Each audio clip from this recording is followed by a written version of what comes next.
삼성전자가 지금 두 개의 현실을 동시에 마주하고 있습니다.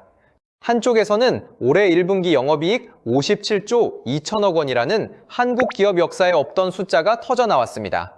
하루로 따지면 약 6,400억 원을 번 셈입니다. 그런데 바로 그 순간 다른 한쪽에서는 4만 명이 공장을 멈추겠다고 선언했습니다. 법원은 역대 전례 없는 하루 1억 원 벌금으로 제동을 걸었습니다. 오늘 저희가 준비한 이야기는 단순한 파업 뉴스가 아닙니다. 이 충돌의 배경과 구조, 그리고 이 사태가 여러분의 계좌에 어떤 청구서로 날아오는지를 팩트 중심으로 낱낱이 짚어드리겠습니다. 숫자로 비교해 보겠습니다. 수원지방법원 민사합의 31부는 5월 18일 삼성전자가 노조를 상대로 낸 위법쟁의 행위 금지 가처분 신청을 대부분 받아들였습니다. 핵심은 두 가지입니다. 반도체 공장의 방제시설, 배기시설 등 안전보호시설, 그리고 웨이퍼 변질을 막기 위한 보안 작업 인력을 파업 기간에도 평시와 똑같은 수준으로 유지하라는 것입니다. 형식적으로 몇 명 세워두는 것이 아니라 파업 전과 동일한 인력, 가동시간, 가동 규모로 실질적으로 돌리라는 명령이었습니다. 재판부가 이렇게 판단한 근거는 노동조합법 38조 2항이었습니다. 작업시설의 손상이나 원료, 제품의 변질을 방지하기 위한 작업은 쟁해 기간에도 정상적으로 수행돼야 한다고 법에 명시되어 있는 것입니다. 그동안 노조는 파업 때 최소한의 관리 인력만 남겨도 법적 의무를 다한 것으로 여겨왔습니다. 이번 재판부는 형식이 아닌 실질로 같은 수준이어야 한다고 못을 박으면서 그 해석을 뒤집었습니다. 반도체 공장의 특수성 때문이었습니다. 2018년 평택 캠퍼스에서 30분도 채 안 되는 정전이 발생했을 때 손실이 500억 원에 달했습니다. 재판부는 이 숫자를 핵심 근거로 들었습니다. 반도체 설비는 한번 손상되면 복구까지 막대한 시간과 비용이 소요되고 생산 차질이 자동차, 가전, 통신 등 전방 산업 전체의 연쇄 피해로 이어질 경우 사후의 금전 배상으로는 되돌릴 수 없다는 판단이었습니다. 전문가들은 반도체 설비의 특수성을 핵심 근거로 지목합니다. 반도체 라인은 스위치처럼 켰다 끄는 것이 불가능한 구조입니다. 클린룸 안에서 수백 단계의 공정을 거치는 웨이퍼는 중간에 한 단계라도 멈추면 오염되고 변질됩니다. 수술실에서 의사가 수술 도중 자리를 비우면 환자가 위험에 빠지는 것과 같은 이치입니다. 한번 망가진 웨이퍼는 되살릴 수 없고 설비를 재가동하는데도 최소 한 달 이상이 필요하다는 것이 업계의 공통된 분석입니다. 이행강제금 규모도 유례 없는 상황이 됩니다. 노조 하나당 하루 1억 원, 노조 간부 개인에게는 하루 1천만 원. 이번 가처분 대상 노조가 두 곳이니 둘 다 위반하면 하루 2억 원이 날아갑니다. 18일을 다 채우면 최대 18억 원입니다. 직장인 평균 연봉 4천만 원 기준으로 150명이 1년 동안 꼬박 벌어야 하는 돈이 매달 허공으로 증발하는 셈입니다. 한국 노동쟁의 가처분 역사에 이런 규모는 없었다는 것이 법조계의 평가입니다. 그런데 이 결정이 실제 파업 규모를 얼마나 줄였느냐, 여기서 소름 돋는 반전이 있습니다. 업계에서는 최악의 상황만 피한 것이라고 봅니다.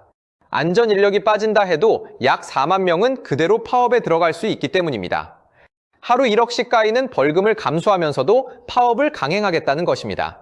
파업을 하면 벌금으로 피가 마르고 파업을 안 하면 요구사항을 관철시킬 무기가 없는 완벽한 진퇴양난입니다.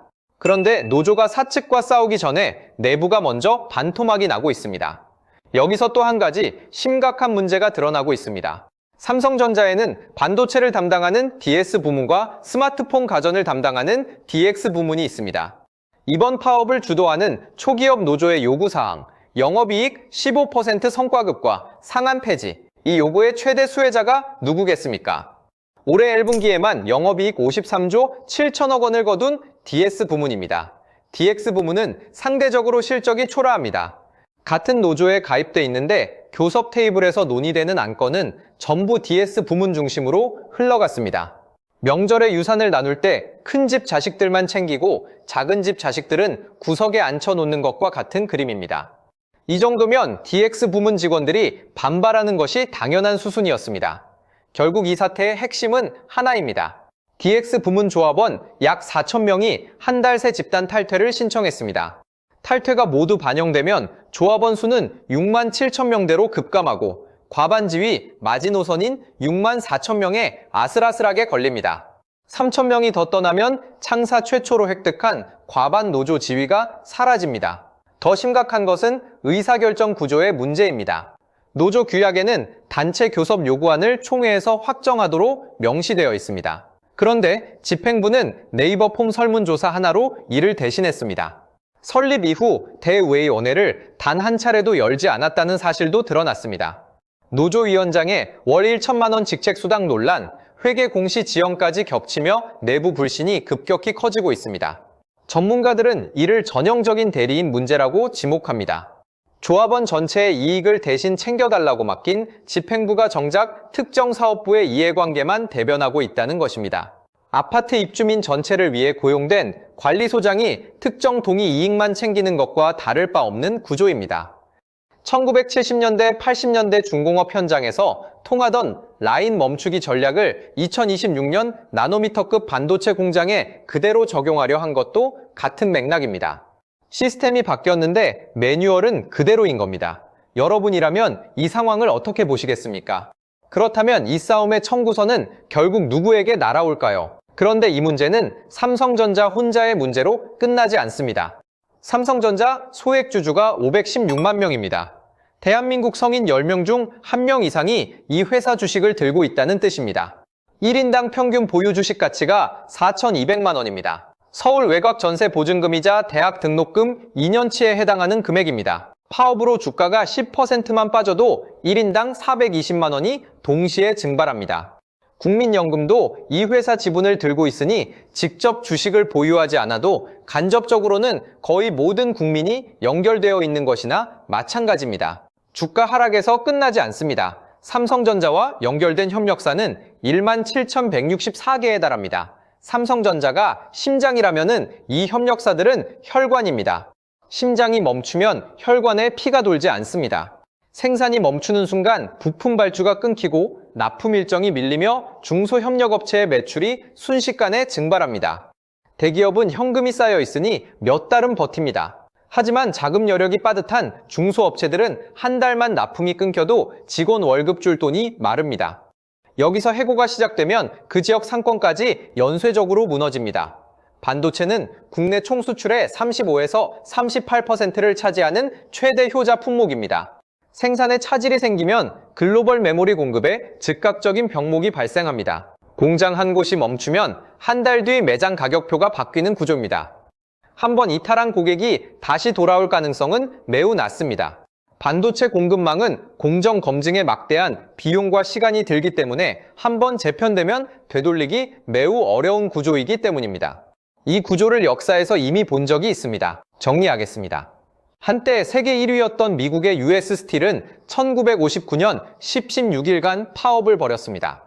그 결과 미국 수요업체들이 일본과 독일 철강으로 눈을 돌렸습니다. 수입 점유율이 15%까지 치솟았고 US 스틸은 결국 2023년 일본 제철에 약 140억 달러에 매각됐습니다. 세계 1위 기업이 파업으로 시장을 경쟁자에게 내준 뒤 그 경쟁자의 자본에 인수당한 것입니다.